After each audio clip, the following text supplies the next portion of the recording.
Welcome back. As Africa faces increasing climate challenges, combining indigenous knowledge with modern scientific research is becoming essential for building resilient communities. To discuss how this can be done and what role youth policymakers and regional cooperation play, we speak to Benyamen Nathanael, a scientist in natural science research and the National Commission, at the National Commission on Research, Science and Technology, NCRST. Now, he will share practical insights into translating the research into action and shaping Africa's long-term climate strategies. Mr. Benyamen, thank you so much for joining us. Thanks for having me. Absolute pleasure to have you this evening. Let's first start off. How can African countries actually better, integrate indigenous knowledge systems with modern scientific research to build stronger, more inclusive climate resilient strategies? Yeah, I will begin by just a quick background. Yeah. Just 2 years ago, the International Labour Organization released a report that we have close to 460 million indigenous people around the world. That is around 5,000 communities. Mm-hmm. And of course, in Africa, we have our own share of 16.3 of our 1.5 billion population that are classified as belonging to indigenous people. So now one can look at that as a whole university of some sort, to borrow from the words used by the Honorable Prime Minister when he attended a meeting just last week, that these people actually have something in common. They've interacted with their environment for thousands of years, and this knowledge has been passed to later generations and so on. So to come to the question now, how do we then integrate the knowledge, this precious knowledge that we have from indigenous community into the modern knowledge? It starts by first acknowledging this knowledge. Either at the African Union level, we have it especially in the document we call STISA, Science, Technology, Innovation Strategy of Africa, which actually calls for member states to integrate indigenous knowledge into their policies and plans and strategies. So it also begins by conducting, for example, participatory research, where we match a specific research problem, the researchers to partner them with the communities where these problems, where we seek the solution for. And I think at NCRST, we have been championing that, in that most of the calls we make, we always make sure that the researcher partner with industry first, and also the local communities where that research is taking place. Very well. Yeah. And many would say that, it's all up to the policymakers now. What are some of the practical steps that policymakers actually can make, or rather can take, to ensure that climate research actually translates into real and tangible community-level action, of course, and impact as well? Yes.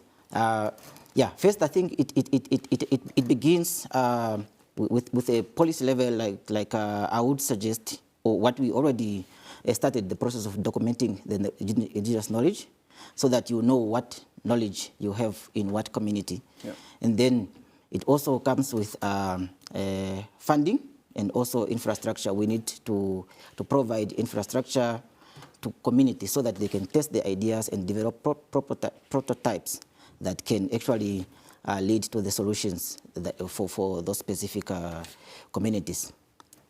And if you talk about some of with the ways that regional cooperation, you mentioned the African Union, for instance, as a regional community. What kind of practical steps do you think they really need to come up to, especially among other African countries, to enhance preparedness and of course make sure that there is a response to some of the climate related risks that the country is or rather the continent is actually pressured by? Yeah. No. The African community has quite a lot of actions to take. I think some has already started, but it begins from the understanding that climate change has no boundary. So some of the risks we face here, or some of the climate events that are manifesting in Namibia, has consequences in neighboring countries. Our floods, for example, are mainly coming from if we have higher levels of rainfall in Angola, then it affects especially our northern communities. So I think first we should start then by sharing knowledge and, for example, coming up with communities of practice, where if we have researchers and practitioners that are experts in adaptation or in atmospheric science or in just transition or any area of climate change, then we should then form those communities of practice and share knowledge and produce white papers and policy briefs that can lead to actions. Let's come back home. Let's speak about Namibia, for example.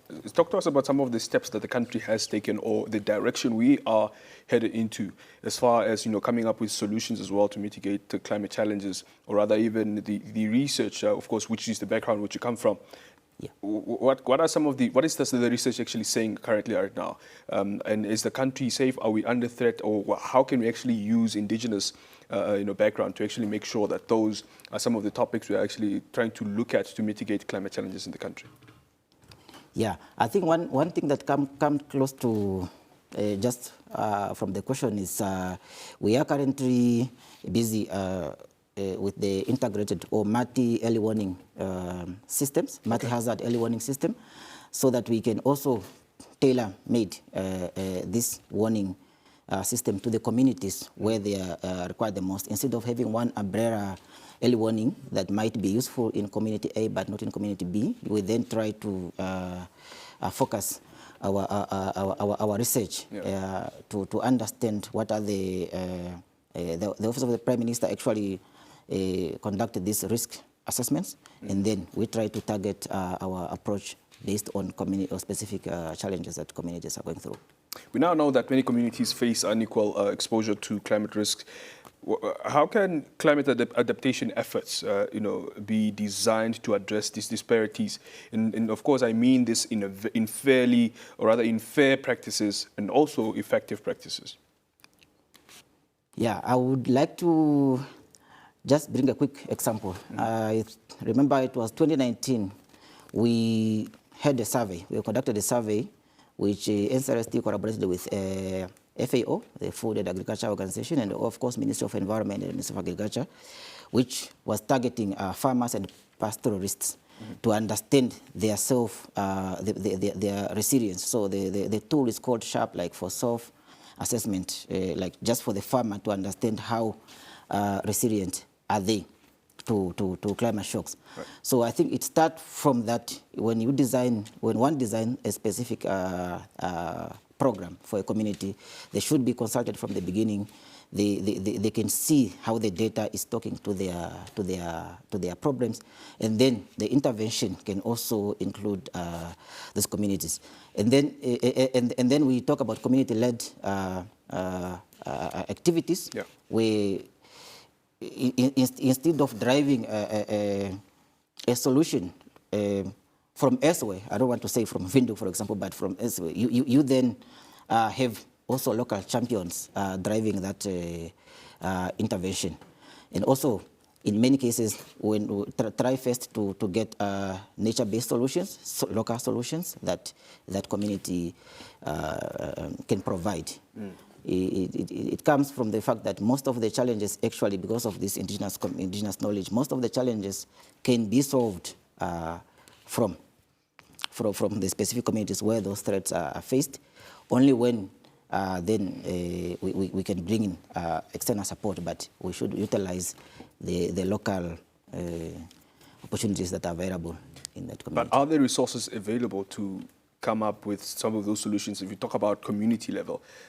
Because if you just perhaps give us some sort of examples of what solutions can actually come from when it comes to community level. What are some of those solutions you can actually come up with? For example, I would NCRST funds or has a program that's called Grassroots Innovation, and I think it also aligns now with this Youth Development Fund. So we can see that whenever we go to communities and engage governors and community leaders, Yep. and use our approach to speak to the youth in form of like those grassroots innovation challenges, they can actually come up with solutions, whether in agri-food, in ecosystem monitoring. They know what solutions lie in there. But I think the challenge would be then the funding. If we don't extend the funding, then that's when the challenge is coming in. But in terms of locally produced or locally led ideas, that one we can say we have two programs. We have a grassroots innovation program. We had Women Innovators Challenge, and we were able to source very practical solutions from communities. Absolutely, Mr. Benyamen, thank you so much for your expert knowledge on this. We, of course, appreciate you. We wish to speak into the future. Of course, looking at the developments, of course, as we talk about, the climate change and the research, and of course, some of the sustainability or long-term sustainability and resilience of this continent. Thank you so much. Yes, my pleasure. Absolutely. That was Benyamen Nathanael, a scientist in natural sciences, research at the NCRST, speaking to us about some of the challenges, of course, that the African continent is facing, climate challenges, combining indigenous knowledge